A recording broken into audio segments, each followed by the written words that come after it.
अस्सलाम वालेकुम प्यारे बच्चों and welcome to the 24th episode of my podcast बचपन की कहानियाँ। ये I am so excited, are you?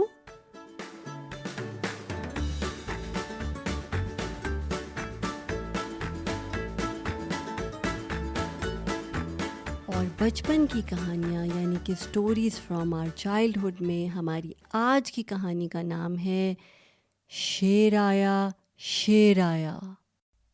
शेर यानी लायन। और इस कहानी के कैरेक्टर्स हैं एक गडरिया और शेर। गडरिया यानी शेपर्ड और शेर यानी लायन। और इस कहानी में हमें ये देखना है कि किस तरह एक बच्चा जो कि गडरिया होता है यानी शेपर्ड होता है, किस तरह वो झूठ पे झूठ बोलता है और उसका क्या अंजाम होता है। So let's find out together.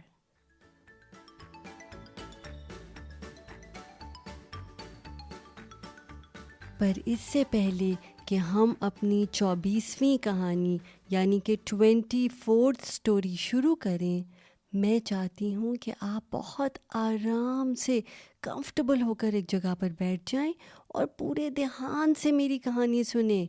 इसके कैरेक्टर्स यानी कि गडरिया और शेर के बारे में सोचें, एंटिसिपेट करें आगे क्या होगा and use your imagination to do that. So let's start. शेर आया शेर आया। एक दफ़ा का जिक्र है कि एक जंगल के करीब कुछ खाना बदोशों का टेंट था। खाना बदोश यानी नोमैड्स। और नोमैड्स कौन होते हैं?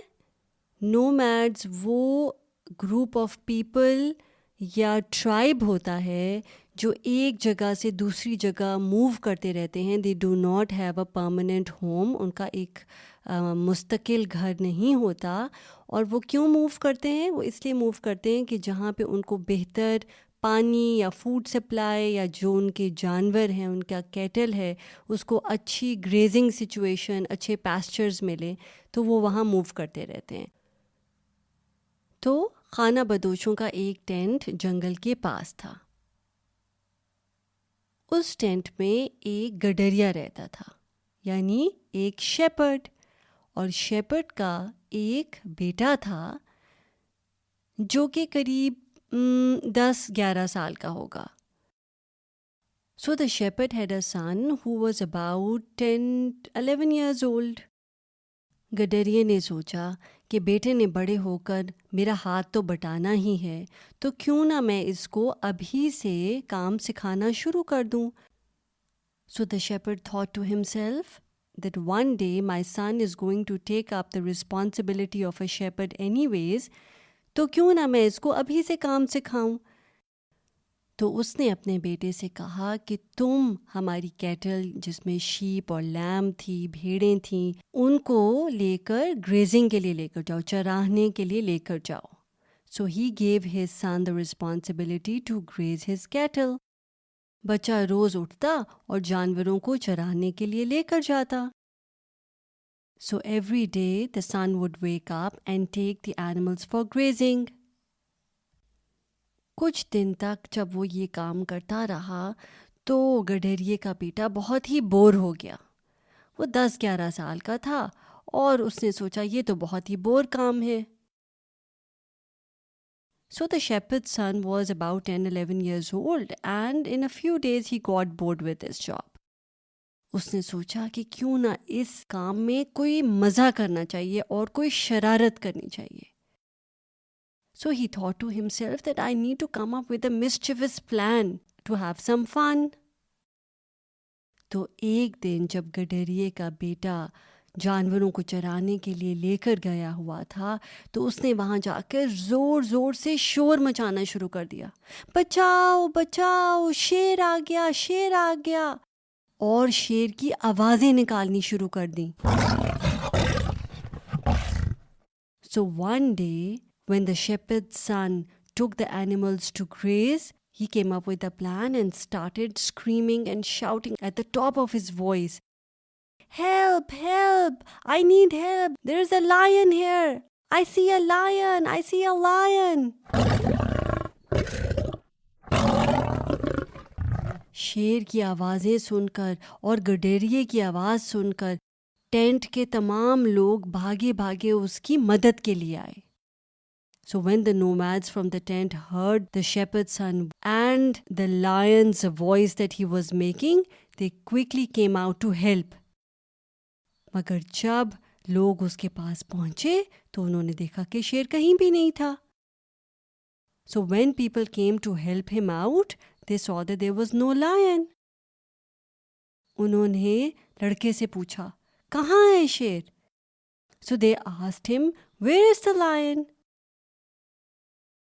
लड़के ने आगे से जोर जोर से हंसना शुरू कर दिया. मैं तो मजाक कर रहा था. So the boy started laughing and said that I was only joking. There was no lion. Tent के सारे लोग चुपचाप वापस चले गए. So all the people left and went back to the tent. अगले दिन फिर लड़के ने यही शरारत की और वहाँ जाकर शोर मचा दिया कि शेर आया, बचाओ बचाओ. और एक दफ़ा फिर सारे लोग उसकी मदद को वहाँ पहुँच गए. लेकिन जब वो वहाँ पहुँचे तो उन्होंने देखा कि फिर शेर वहाँ नहीं था और लड़के ने पहले दिन की तरह फिर हंसना शुरू कर दिया.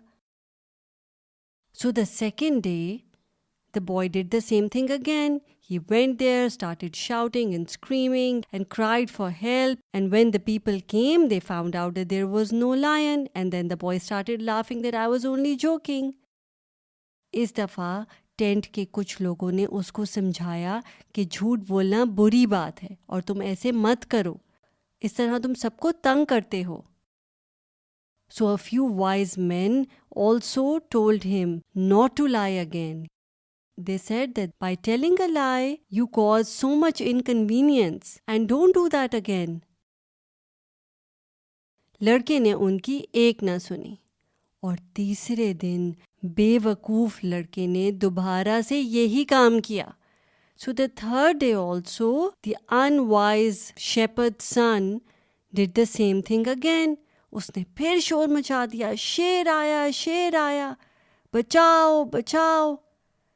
और इस बार टेंट के जितने भी लोग थे, जब उन्होंने आवाज़ें सुनी तो उनको पता चल गया कि गडरिये के बेटे का तो काम ही ये है. वो तो रोज़ ही ये करता है, झूठी मूठी की आवाज़ें निकालता है, कहता है शेर आया. जब हम जाते हैं तो शेर कोई होता ही नहीं है. तो इसलिए छोड़ो, हम अपना काम करते रहते हैं, ये हमारा वक्त ही ज़ाया करता है. और वो नहीं गए. So when the third day the shepherd's son did the same thing again, he went there and cried for help. Everyone thought that he was lying because he was lying for the previous 2 days. And he was causing so much inconvenience because everyone would leave their work to help him out only to find that there was no lion. तो उन्होंने सोचा, so they thought that the boy must be joking again and there's no point in going to help him out. So they didn't go. जब शाम हो गई और गडरिये का बेटा वापस नहीं पहुंचा तो खाना बदोशों के टेंट में थोड़ी परेशानी मच गई और सबने पूछना शुरू कर दिया कि गडरिये का बेटा कहाँ है. So when it was late in the evening and the shepherd's son had not come back, everybody started to worry that where was he? और तमाम लोग जंगल की तरफ ढूंढने के लिए निकल पड़े. And they went in search of him. खाना बदोशों का टोला जब उस जगह पे पहुंचा जहाँ पे गडरिये का बेटा अपने जानवरों को चराता था, तो उन्होंने देखा कि वहाँ पे कुछ जानवर शिकार हो चुके थे और गडरिये का बेटे का नामो निशान भी ना था. So when the nomads reached the place where the shepherd's son would graze his cattle, they found that there were a few animals who were already hunted and the shepherd's son was nowhere in sight. ये देखकर खाना बदोशों को बहुत अफसोस हुआ. So the people from the tent got really sad. और उन्होंने कहा कि ऐ काश तुमने हमसे इतने झूठ ना बोले होते और हम तुम्हारी आवाज़ सुनकर तुम्हारी मदद को पहुंच जाते. लेकिन तुमने इतने झूठ बोले कि हम यही समझे कि तुम इस बार भी मजाक ही कर रहे हो या झूठ ही बोल रहे हो. और देखो अब तुम्हें अपनी जान से हाथ धोना पड़ा.